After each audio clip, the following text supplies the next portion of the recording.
Soichiro Honda, begitulah namanya disebut. Pendiri perusahaan Honda ini lahir pada tanggal 17 November 1906 di Shizuoka, Jepang. Ayahnya bernama Gihei Honda dan ibunya bernama Mika Honda.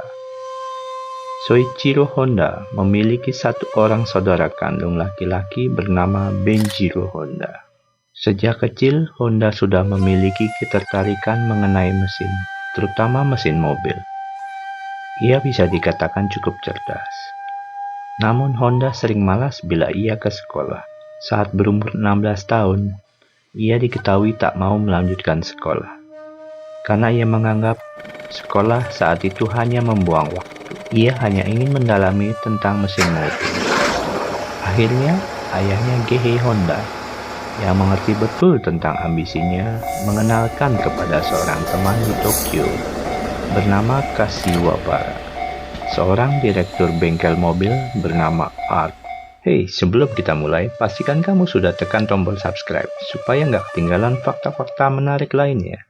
Dan kalau kamu suka konten seperti ini, jangan lupa kasih like. Yuk, langsung kita mulai. Bakat mekanik Honda. Pada bulan Maret 1922, Soichiro Honda diantar ayahnya ke Tokyo untuk bekerja di sana. Tapi bukan sebagai teknisi atau yang berhubungan dengan mesin. Ia hanya sebagai pengasuh bayi. Bayi yang ia asuh adalah anak dari direktur bengkel Art. Dari sanalah pengetahuan Honda tentang mesin berkembang. Ia mencuri-curi waktu pada saat bengkel tutup untuk sekedar melihat dan menganalisa mesin mobil. Apalagi ketika ia menemukan sebuah buku di perpustakaan.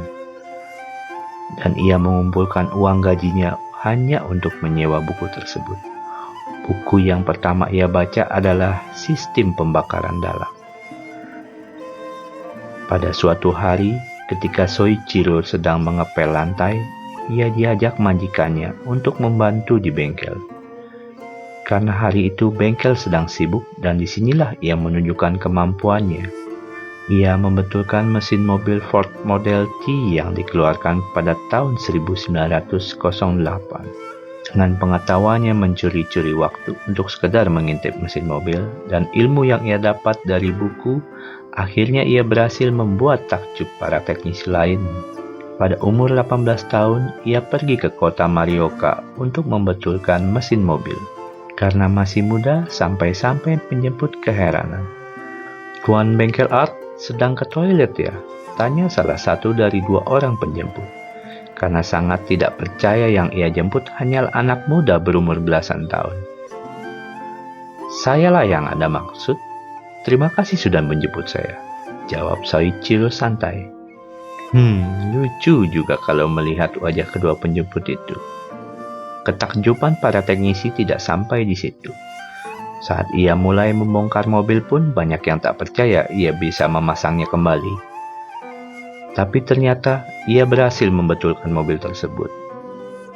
Dengan prestasinya tersebut, pada usia 22 tahun Soichiro Honda sudah menjadi kepala bengkel Art dan dipercaya untuk membuka cabang di kota Hamamatsu. Honda menjadi kepala bengkel. Awalnya, bengkel tersebut hanya mempunyai satu orang karyawan. Tapi setelah 3 tahun berdiri, sudah mempunyai sekitar 50 orang karyawan. Selama kurun waktu tersebut, masalah perbaikan mobil diserahkan kepada anak buahnya yang terlebih dahulu diberikan pengetahuan tentang mesin. Sedangkan Soichiro hanya memeriksa hasil kerja anak buahnya dan lebih berkonsentrasi pada peningkatan kreativitas dan pengetahuan dalam bidang mesin. Sebagai kepala bengkel, ia terkenal galak dan keras. Ia tak segan untuk memukul kepala anak buahnya dengan obeng atau kunci pas. Dari seluruh karyawannya terdapat 2 golongan. Yang satu adalah yang bertahan dan yang melarikan diri. Dan biasanya orang-orang yang bertahan adalah orang-orang yang menjadi teknisi handal.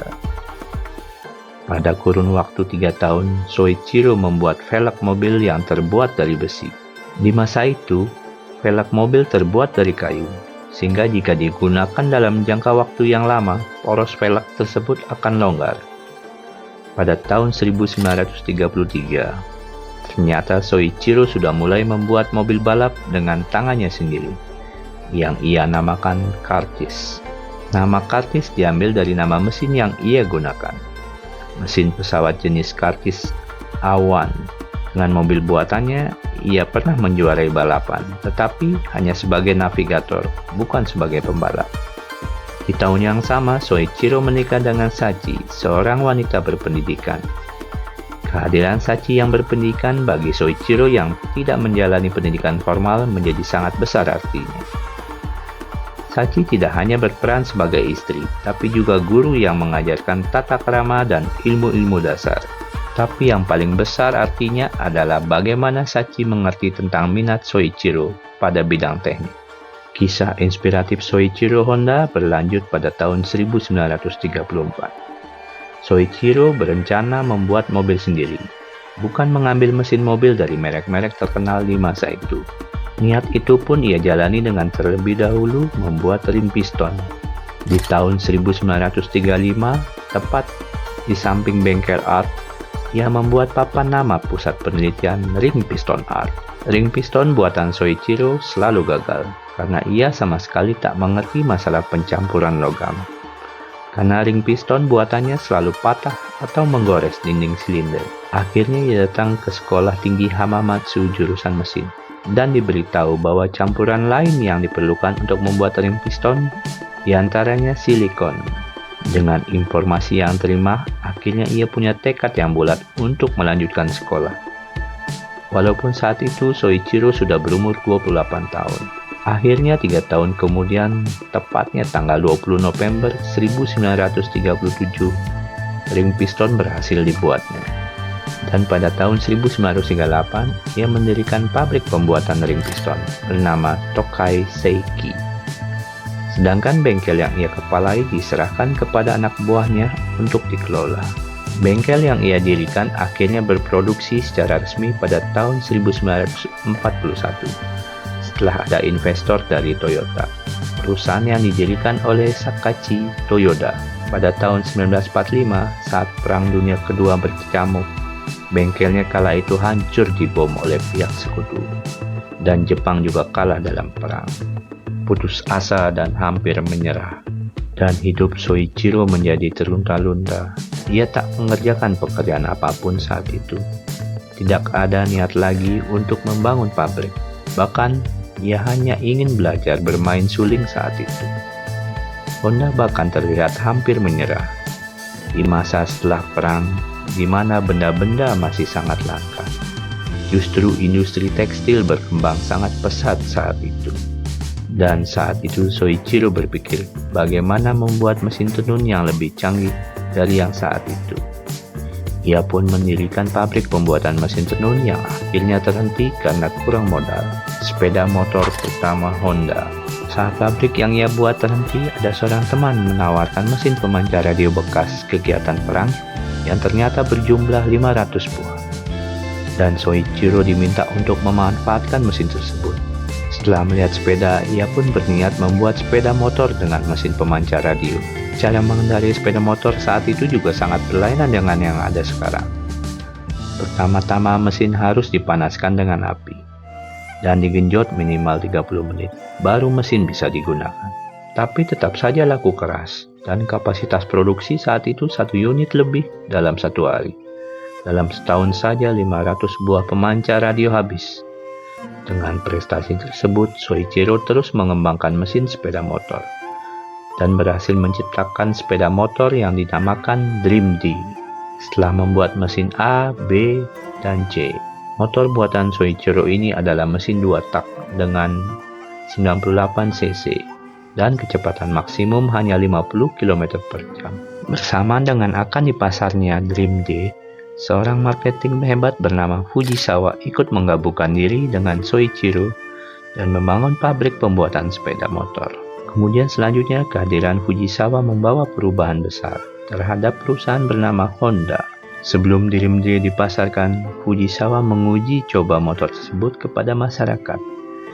Dan diketahui, karena Dream D adalah motor 2 tak, maka kebisingan yang dibuat menjadi masalah.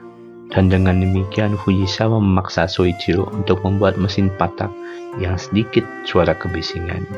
Akhirnya mesin patak buat dan berhasil menjadi nomor 1 di Jepang. Dengan mesin patak ini kecepatan maksimum adalah 75 km per jam. Perusahaan Honda saat ini. Sekarang perusahaan Honda menjadi salah satu perusahaan otomotif terbesar di dunia yang bersaing dengan Yamaha, Toyota, dan juga perusahaan otomotif lainnya. Produknya bukan hanya motor, melainkan mobil serta alat-alat teknologi canggih lainnya, seperti pesawat dan robot, di mana semua kesuksesan perusahaan itu dibuat dari kisah inspiratif Soichiro Honda. Terima kasih sudah menonton sampai akhir. Jika Anda menikmati konten ini, jangan lupa untuk menekan tombol like sebagai dukungan Anda, dan pastikan untuk subscribe agar tidak ketinggalan video menarik lainnya. Dukungan Anda sangat berarti bagi kami dan untuk terus menghadirkan konten yang berkualitas. Sampai jumpa di video berikutnya.